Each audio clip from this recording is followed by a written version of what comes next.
What's up, guys? Happy Sunday, Super Bowl Sunday. New comic book days coming up. It's time to talk about what we're going to get.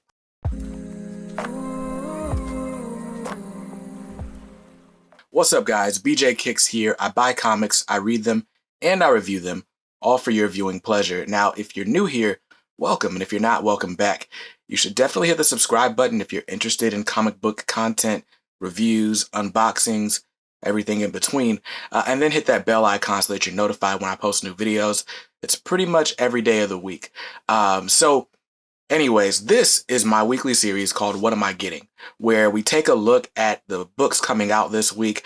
I tell you what's on my pull list, what books are on the chopping block, and what's going to be a game day decision. They're on the maybe list for the week. Now, February 10th is definitely a pretty good new comic book day. I'm excited about the stuff on my list. Now, today's Sunday, and of course, me being the nerd I am, didn't realize it's Super Bowl Sunday.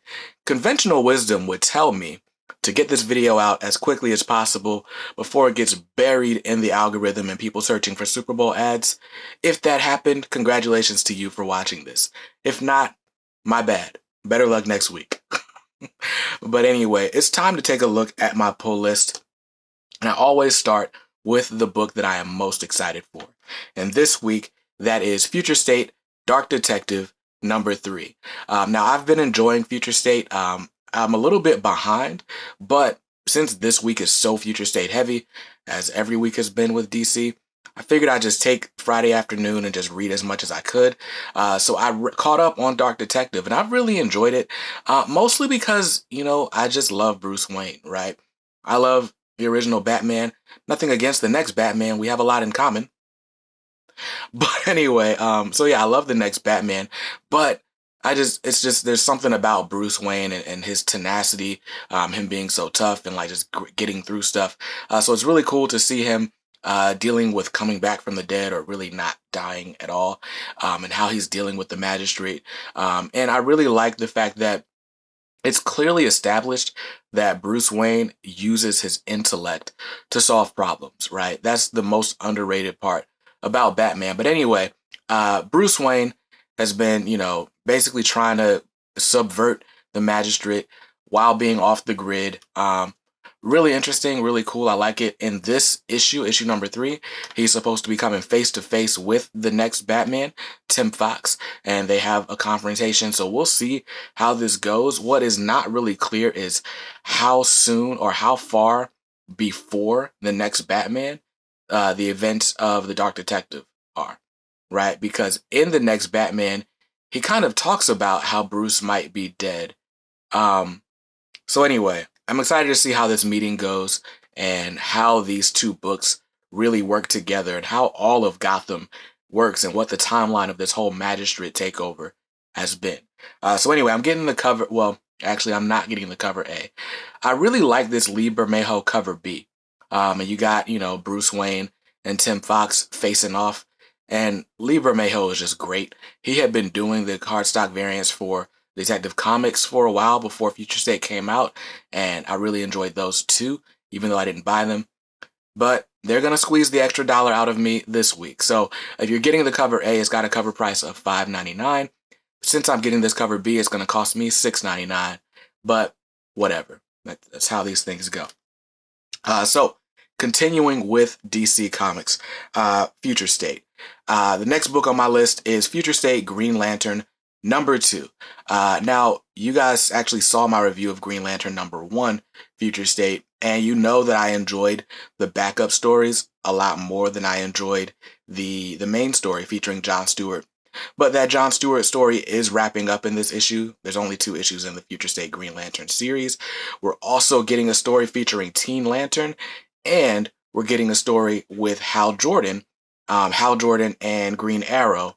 And I think that story is actually written by Robert Venditti, and everybody loves Robert Venditti on Green Lantern. So I'm actually excited to read that one and finish up that story, see how it's going to go. I'm just getting the cover A on that, and a good thing too, because it's got a cover price of $5.99. DC, these prices, man, like, we got to talk about this. You're not going to talk to me, but whatever. So anyway, moving on. More Future State. Future State Justice League number 2. is on my list this week. Now, I really enjoyed Future State Justice League #1. My issue with Future State in general is that they're all anthology books. Like, right, even like we know the $7 books have like 3 or 4 stories in them, but even the smaller books have 2 full stories in them, and it's just so much reading material, and so much of it is characters or storylines that I don't particularly care about, and that's really sad. But I feel like if I don't read the whole issue, then I'm not getting my money's worth because the prices are so high. But anyway, Future State Justice League #2. I'm excited to see how the Justice League handles these doppelgangers and how they resolve their internal conflict with the team and all the limitations on knowing each other personally and how they are going to overcome that to face this threat. So that's really cool. The Justice League Dark backup, I didn't even read in issue 1, so I can't really comment on for issue 2. But anyway, that's got a cover price of $5.99. I'm just getting the cover A there as well. More Future State. So next up is Future State Robin Eternal #2. Now I've really enjoyed Future State Robin Eternal #1. I mean, it's basically like your old-fashioned heist. There's this Lazarus resin, this drug that's being imported, and of course Tim Drake is trying to stop that, and so he's reunited with Stephanie Brown, and that's really cool. And there's also some pretty cool beats with Darcy, who is a deaf woman. But anyway, I really enjoyed issue 1. Happy to see how that wraps up in issue 2. And of course, that's going to be the one book with the one story in it, and that's got a reasonable cover price of $3.99. So I'm just getting that cover A. And my last Future State book is Future State Teen Titans #2. Now, I said I was caught up with Future State. This is the one book I still have not gotten to. I was so caught up on getting that Dustin Wynn variant for last issue, I didn't even crack open the A cover that I already had in my possession. But anyway, I've heard it's really good. I heard that people really enjoyed issue #1. I can't speak to that, but it's only a 2-issue story, so of course I'm going to finish it out. So Future State Teen Titans #2, I'm getting the cover A, and that's also got a cover price of $3.99.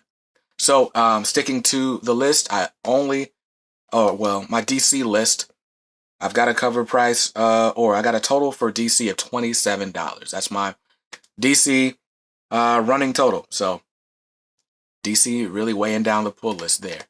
But anyway, let's move on to Marvel. Now, there's only 2 books on my Marvel list, and the first of those is Amazing Spider-Man #59. Is it 50? Yeah, #59.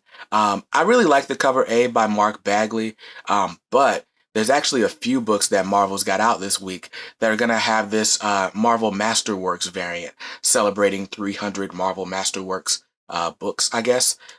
Are you still buying Masterworks? Like, I buy Omnibus. I don't buy the Masterworks, but if you're buying Masterworks, let me know in the comments below. Tell me why you collect Masterworks over Omnibus and other things. I'm just interested to know. But anyway, those Marvel Masterworks variants are really cool, and they're the same price as regular cover. So if they've got some of those in my shop, I'm probably going to trade out and get that one for this Amazing Spider-Man issue. And that cover price is just $3.99. Super excited about that. And then the last book on my Marvel list is X-Force #17. I love this cover with Kid Omega, Quentin Quire. He's always dying, so obviously he's coming back in this issue. But anyway, I've really enjoyed X-Force. I'm still behind because of Ten of Swords. One day we're going to have a talk about how events really throw everything off, right? You feel like you got to read all the books, all the tie-ins, and it's like, who's got time for all these books? Like, I got a job. Kids aren't reading these books. They don't have that much free time. How are people staying on top of their reading lists? That's what I want to know.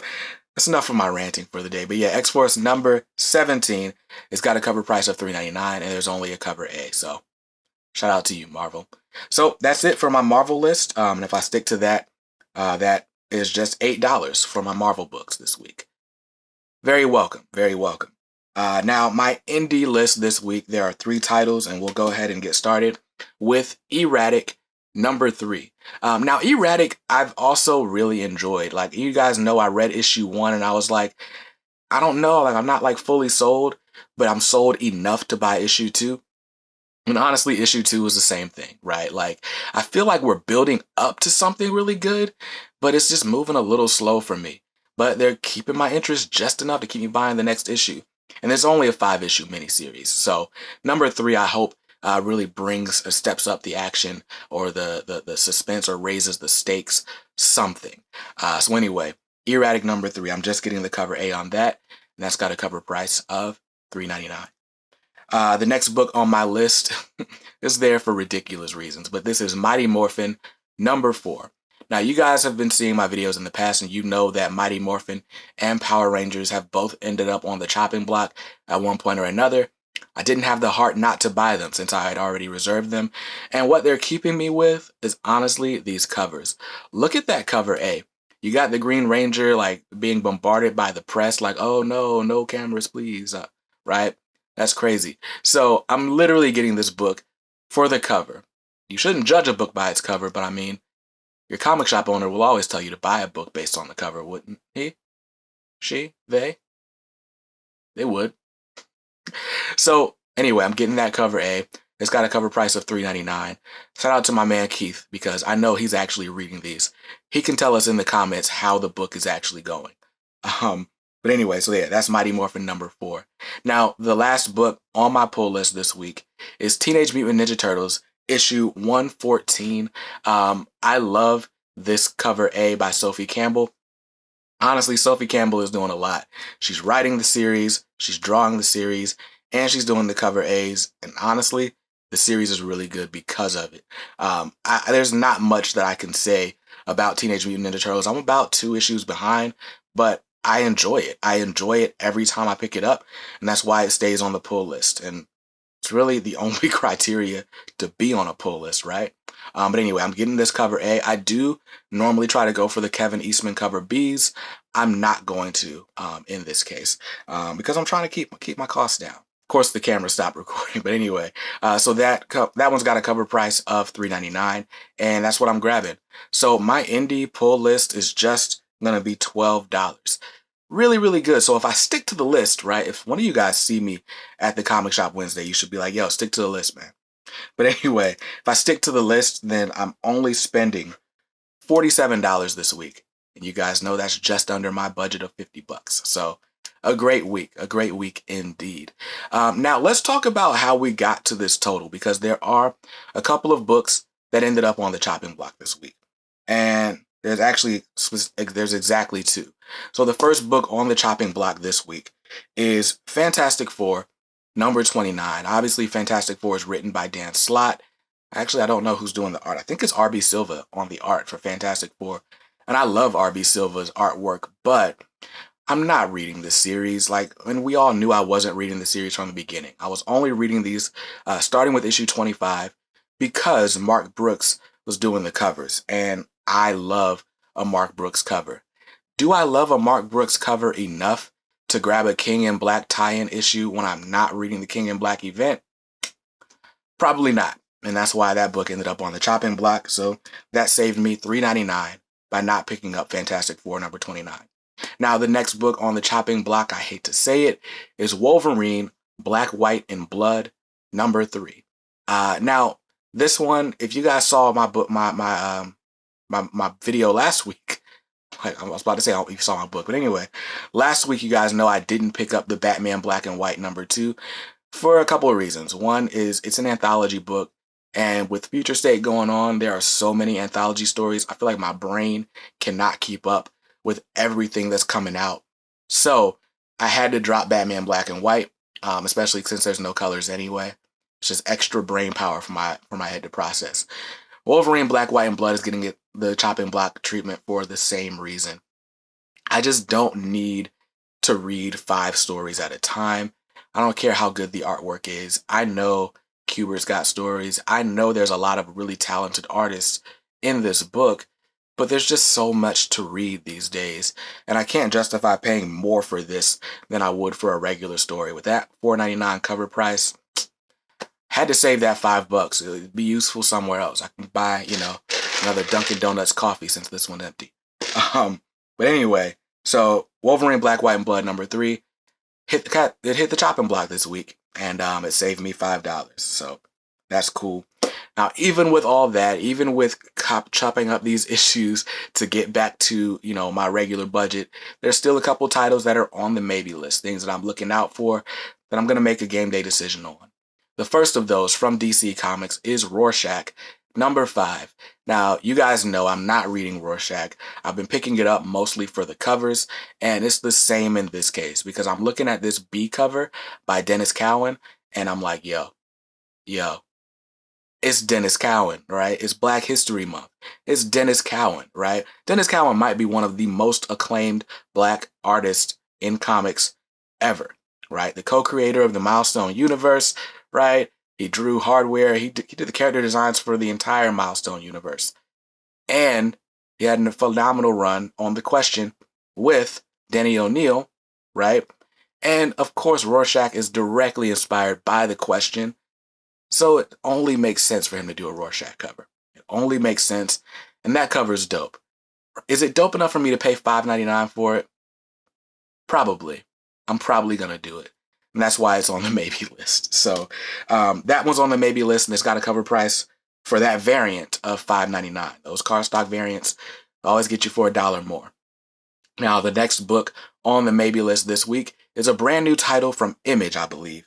And it's called Radiant Black, issue #1. Now, Radiant Black is coming from Kyle Higgins, the guy that brought us the Power Rangers books that we love so much, right? Well, I don't love them. I don't know much about them, but man, they are beautiful. And I've heard only good things about Power Rangers and the writing inside it. And so for that reason, I'm like, okay, I can't jump in 89 issues into Power Rangers, but I can jump into issue 1 of Radiant Black, and it looks really cool. I'm only going to grab this cover A because that's probably all that's going to be available. You know how those new #1s go. But it's got a cover price of $3.99. If you can find any of the other variants, they look really good. Like, I don't think you can really go wrong with any of those covers. My favorite is probably that 1 in 25 by David Finch, because I love a David Finch cover.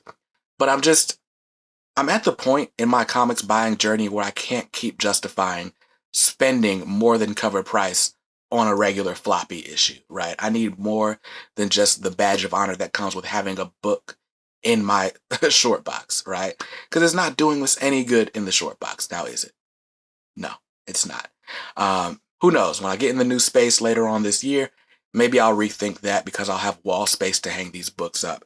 But anyway, that's my maybe list for the week. Now, if I add the 2 maybe books to my total, that would be $10. I'd be at $57. I don't know if I want to do that, but we'll see how things go when I get to the shop Wednesday. Now, I want to know, what's on your pull list this week? What are the books that I named that you're most excited for?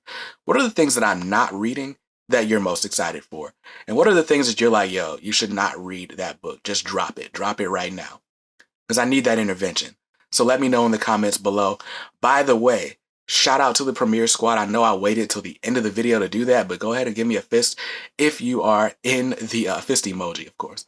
But give me that if you're in the chats watching right now. It's so cool to hang out with you guys and watch these videos as they premiere during the week. So yeah, that's how that's going. And also shout out to the K Squad. If you're like, what the heck is the K Squad? We just created a group on Facebook for us all to hang out. There's like 40 of you in the group already, and I just created it Friday night. So shout out to the K Squad. If you want to join, the link is in the description of this video. Happy Super Bowl Sunday. I hope that we get to talk soon. Hope you see this video. If not, whatever, it's cool. Hope you saw something you liked. If not, that's cool too. You can buy what you like. Make sure you read what you buy and be nice to others, because kindness makes the world go round. Peace.